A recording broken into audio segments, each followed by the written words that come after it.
Australian nurses have been side by side with Australian soldiers for more than 100 years,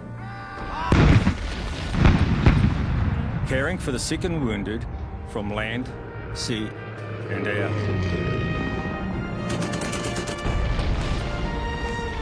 Often carrying out their life-saving work in dangerous conditions, many have also paid the ultimate sacrifice in the line of duty.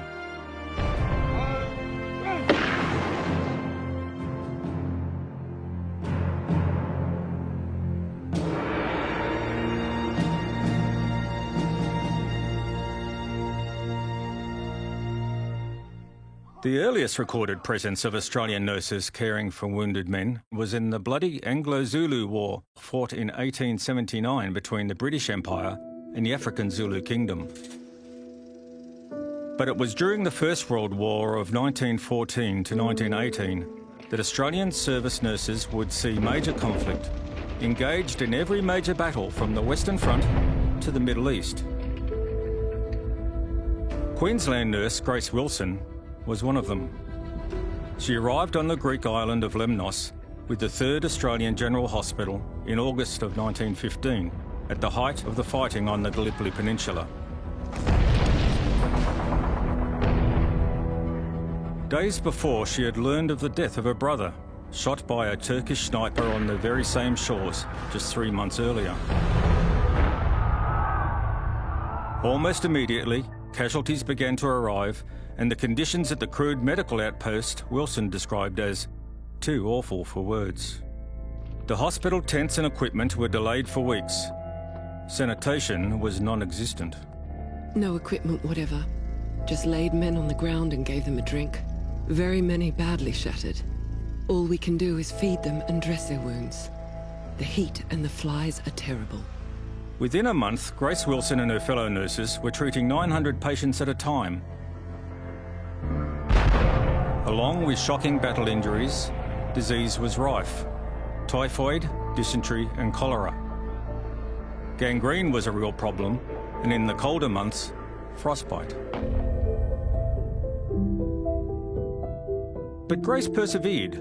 When she felt the needs of her nurses were overlooked, she didn't hesitate with requests to commanding officers for better equipment or ways to improve the terrible conditions.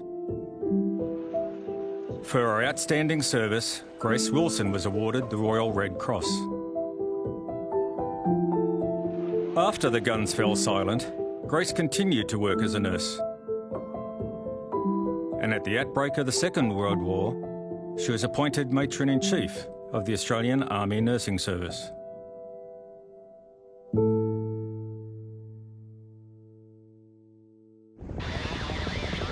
Today, the battlefield may have changed, but the commitment to saving lives remains the same. It definitely takes a strong soldier and a certain person to be a medic, to deal with what you have to deal with. Right lower leg, entry only, nil by exit. Highly skilled Australian nurses and medics can be found accompanying every Australian military combat or peacekeeping deployment. They are on the front lines of war and medicine. I actually recall when I first got there and getting my first call out, I kind of actually said to myself, all right, Holly, this is war, game on. So I worked in the Roll 2 medical facility in Taran Count. So every Australian soldier that came in, it was our responsibility to be there to treat them. We could have 4 casualties in a day come through the trauma bay. I mean, lots of different cases that varied from burns to TB, tetanus, IED blasts, gunshot wounds. You go through the training in your head, and then to actually see is very confronting. The actual destruction and carnage that came in were things that are in my mind and will stay there for a long time. My name is Talissa Papamal. I'm a former combat medic and Afghanistan veteran. I was completely obsessed with being the best soldier and the best medic that I could be. It can be quite intense, it can be quite traumatic, it can be quite confronting.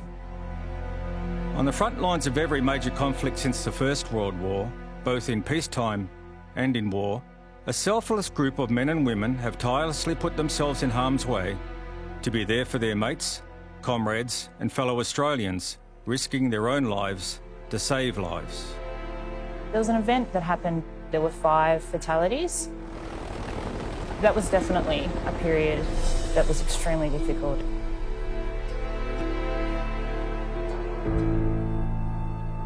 As members of the Australian Defence Force, nurses and medics stand ready to serve wherever the Army, Navy or Air Force are deployed. But their dedication to saving lives also extends to regularly delivering humanitarian assistance and emergency relief to countries ravaged by war or natural disasters, including on home soil. Military nurses and medics work side by side with civilian emergency response units during the recent Australian bushfire season. And for the duration of the current COVID-19 pandemic, Australian military nurses will be providing crucial backup to civilian colleagues. I believe modern day veterans are the custodians of the Anzacs. And I try to celebrate the freedoms that we enjoy because of people who serve.